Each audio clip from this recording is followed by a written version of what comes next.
Process में कैसा चल रहा है, उसमें और कुछ मतलब अच्छा करने की जरूरत है, जो हमने प्लान किया था वो उसके अकॉर्डिंगली चल रहा है कि नहीं, अगर नहीं चल रहा है तो उसका रीजन क्या है ना, नहीं चल रहा है तो उसमें प्रॉब्लम क्या आ रहा है, वो चीज को हम जानेंगे।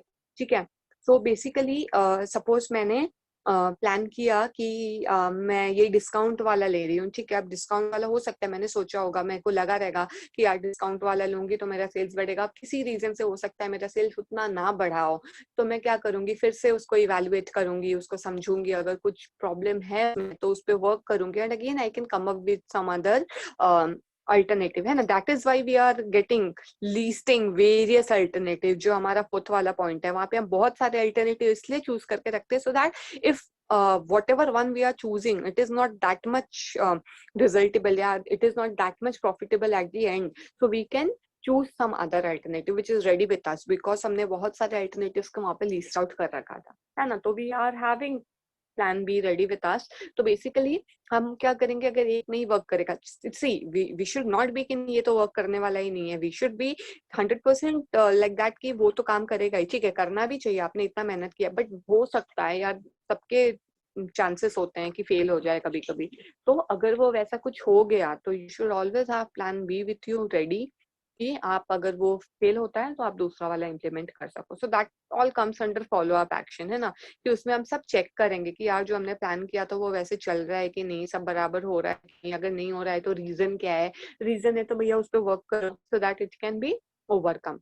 ओके, सो ये सिंपल से 7 स्टेप्स हैं हमारे किसके, प्लानिंग के। इजी है all of you? Yes ma'am.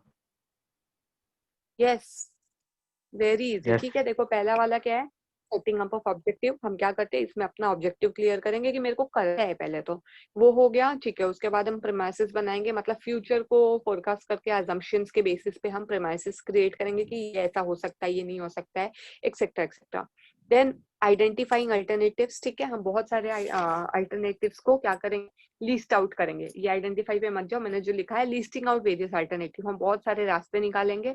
ठीक है, उस रास्तों को हम इवेल्युएट करेंगे, उन अल्टरनेटिव्स को हम इवेल्युएट करेंगे, whichever is best we are going to select here, है ना। जो भी हमको सबसे बेस्ट लगेगा हम उसको यहाँ पे क्या कर लेंगे, सेलेक्ट कर लेंगे। ओके, और लास्ट में जो भी हमने बेस्ट वाला लिया उसको क्या करेंगे, इम्प्लीमेंट करेंगे। इम्प्लीमेंट करने के बाद उसको फॉलो अप करेंगे कि whether it is going correct और not, if not then what is the problem and we should overcome regarding that problem.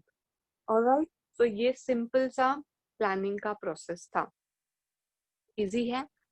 ठीक है, I give yes you ma'am. Just 1 minute, एक बार इसको ध्यान से देख लो और अभी के अभी यस दिमाग में मैम। डालो कि ये होता है, इसके बाद ये होता है, फिर इसके बाद ये होता है। जस्ट 1 मिनट, फटाफट फटाफट आप लोग इसको देख के दिमाग में बिठा दो एक बार।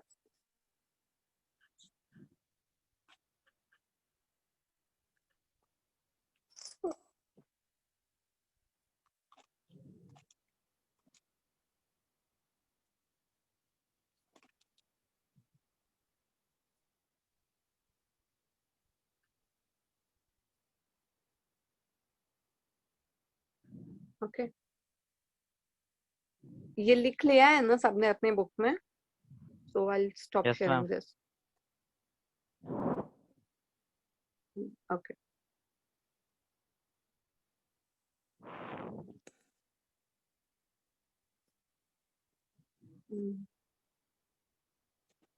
ठीक है। तो अभी तक का जो हमारा कंटेंट हुआ है ये प्लानिंग का, वो क्लियर है ना सबको? प्लानिंग का जो हमने फीचर्स किया, इम्पोर्टेंस किया, लिमिटेशन किया, दैट इज इंटरनल एंड और प्रोसेस किया। ठीक है, yes I ma'am. Think easy है सबको। डाउट अगर कहीं कुछ है then ask me right now, चलेगा? ठीक है, कोई डाउट नहीं है मैम। Move further now. अभी एक सिर्फ छोटा सा टॉपिक बचा है मेरे को, हाँ वही देखना है कि ये वाला टॉपिक डिलीटेड है कि नहीं। एक डिलीटेड सेकंड है में मैम, जस्ट आगे होल्ड बढ़ो। On for a minute. खत्म मैम, चैप्टर खत्म हो गया। हाँ नेक्स्ट चैप्टर। प्लान वाला डिलीटेड है ना? नेक्स्ट चैप्टर पे पढ़ो। पक्का ना? हाँ हाँ। हाँ हाँ मैं एकदम। हाँ वही वो इसीलिए डिलीटेड है। अभी ठीक है ऑर्गेनाइजिंग। चलो, सो गुड देन, अच्छा है हम बच गए। ठीक है, सो ये जो एक नेक्स्ट टॉपिक था प्लान का, ठीक है, और types of plan, so that is related for this academic year, so उसका टेंशन मत लो। ऑलराइट, नाउ तो हम नेक्स्ट चैप्टर पे बढ़ते हैं, ठीक है ना? मैम एक दिन में एक चैप्टर बहुत है।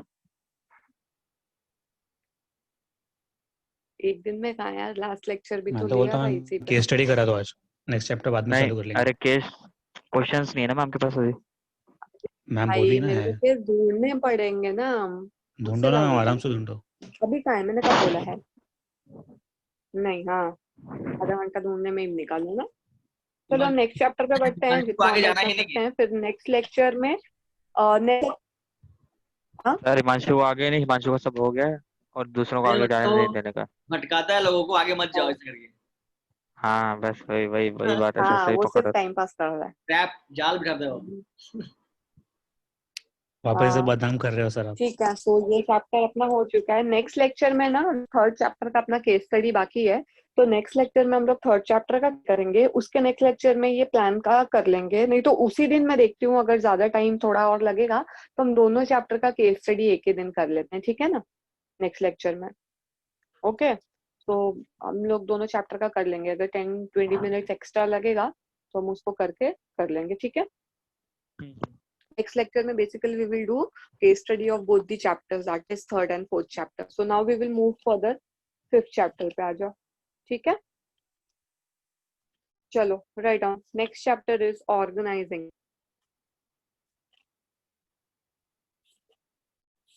Write down all of you. Chapter's name is organizing. Now what is mean by organizing? Can anyone tell me? Simple words में आपको समझ में आता है. I don't want any technical meaning or definition. Just simple word. Funds Organizing मतलब क्या? Finance capital ये सबको ऑर्गेनाइज करना। अरेंज करना बोल सकते हैं सिस्टमेटिक क्या? मैम काम करना। मैम अभी पढ़ तो लिया था पहले से ही, तो जो याद है अभी तो वही निकलेगा बुक का ही। बाकियों को जरा बोलने दो, बताओ बेटा ऑर्गेनाइजिंग मतलब क्या? मैम अरेंज करना होता है क्या? ऑर्गेनाइजिंग अरेंज कुछ हद तक ठीक है, और कुछ वर्ड मैम किसी का? सिस्टमेटिक काम करना मैम। हाँ सिस्टमेटिक काम करना। सिस्टमैटिकली काम करना, यस ओके। और कोई है कुछ नया वर्ड बोल सकता है कोई?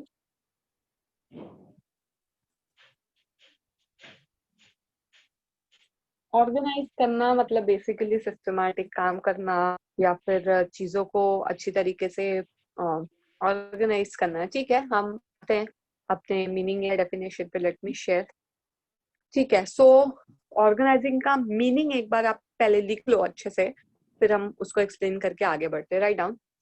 मैम मीनिंग से ज्यादा तो इजी डेफिनेशन लगा हेनरी फेयोल का।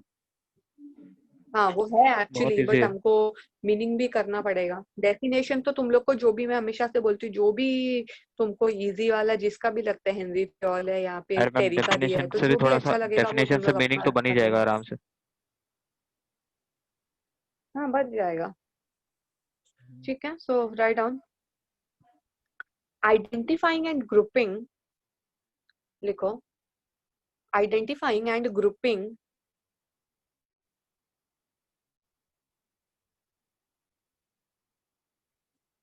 different activities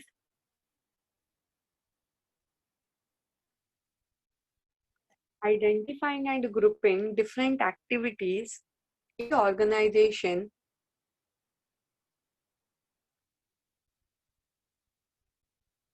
in the organization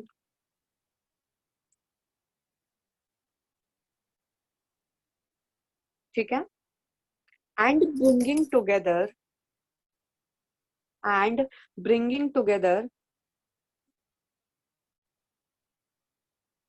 मेरे को ये शेयर ही करने दो, and bringing together the physical,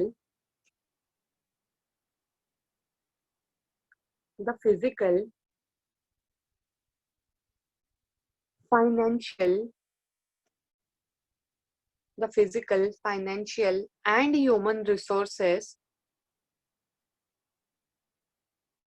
the physical, financial and human resources to establish, जिसको नहीं आवाज अगर क्लियर कुछ आती रहेगी तो इधर देख लेना, to establish most productive relations for the achievement of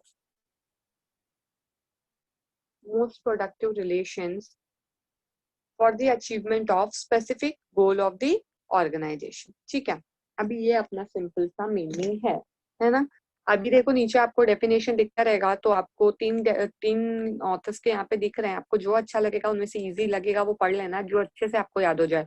मेरे हिसाब से हेनरी फॉल का ज्यादा इजी लग रहा है, तो जो अच्छा लगेगा वो just go for it. Okay, now अभी अपन मीनिंग पे आते हैं। ठीक है, देखो मीनिंग में क्या है, आइडेंटिफाइंग एंड ग्रुपिंग। पहला वर्ड क्या है, identifying and grouping what, different activities. समझ में आ रहा है, मतलब आपके पास बहुत सारे एक्टिविटीज है, ठीक है। अब आपको क्या करना है, उनको आइडेंटिफाई करना है और ग्रुपिंग करना है। ग्रुपिंग मतलब समझ में आ रहा है ना, जो जहाँ है उसको उस लिस्ट में डालना, मतलब काम को ऑर्गेनाइज करना। मतलब क्या होता है, जो जहाँ का है उसको उस जगह पे डाल देना। जैसे देखो एक एग्जाम्पल लो, आप लाइब्रेरी में हो और लाइब्रेरी में हर सेक्शंस की बुक्स अलग अलग ऑर्गेनाइज रहती है ना। हिस्ट्री का आपको हिस्ट्री में मिलेगा, ज्योग्राफी में मिलेगा, इकोनॉमिक्स में मिलेगा। अब सब वो मिक्स है, आप जो जो चीजों को उठा के उनके पर्टिकुलर शेल्फ में डाल देते हो, means you are organising the books. वैसे ही हमको यहाँ पे क्या करना है, देखो, identify and grouping different activities in the organisation. अभी एक ऑर्गेनाइजेशन है, बड़ा ऑर्गेनाइजेशन है, वहाँ पे कोई एक काम नहीं चलेगा, वहाँ पे क्या होगा, बहुत सारा काम चलता है ना। तो हमको उसको क्या करना है, आइडेंटिफाई करना है और ग्रुपिंग बनाना है हमको एक्टिविटीज का, जो कि देखो bringing together the physical, financial and human resources. ठीक है, हम उसका ग्रुपिंग कर लेंगे और आइडेंटिफाई करके ग्रुपिंग कर लेंगे डिफरेंट एक्टिविटीज का, एंड क्या करेंगे, ब्रिंगिंग टुगेदर, साथ में लाना है। मैंने कभी भी बोला, जो भी जैसे हम एक शेल्फ में बुक को डालते हैं उसी तरीके से bringing together what, financial, physical and human resources. अब ये क्यों करना है, क्यों ब्रिंगिंग टुगेदर, क्यों ब्रिंग टुगेदर उसको करना है, to establish most productive relations. ठीक है, to establish most productive relations, why, for the achievement of specific goal of the organisation. ठीक है, कैसे हम ब्रेक करके इसको पढ़ सकते हैं कि पहले हमको क्या करना है। देखो बहुत सारी एक्टिविटीज होती है ऑर्गेनाइजेशन में, तो उसको आइडेंटिफाई करके ग्रुप करना है, ठीक है, और उनको साथ में लाना है। किसको साथ में लाना है, फिजिकल, फाइनेंशियल और ह्यूमन रिसोर्सेस को। क्यों लाना है, to establish most productive relation for the achievement of specific goal of the organisation. तो जो भी हमको अचीव करना है गोल, उसके लिए जब हम चीजों को ऑर्गेनाइज करते हैं, मतलब डिफरेंट एक्टिविटीज है एक ऑर्गेनाइजेशन में, उसको हम जो उनके साथ वाले हैं, लाइक फिजिकल, फाइनेंशियल और ह्यूमन, तीनों जो ये मेन चीजें जो होती हैं कंपनी में, तो उसको जब हम एक साथ में लेकर आते हैं, ताकि हमारा जो ये है कंपनी का गोल है, जो कंपनी का ऑब्जेक्टिव है, जो कंपनी का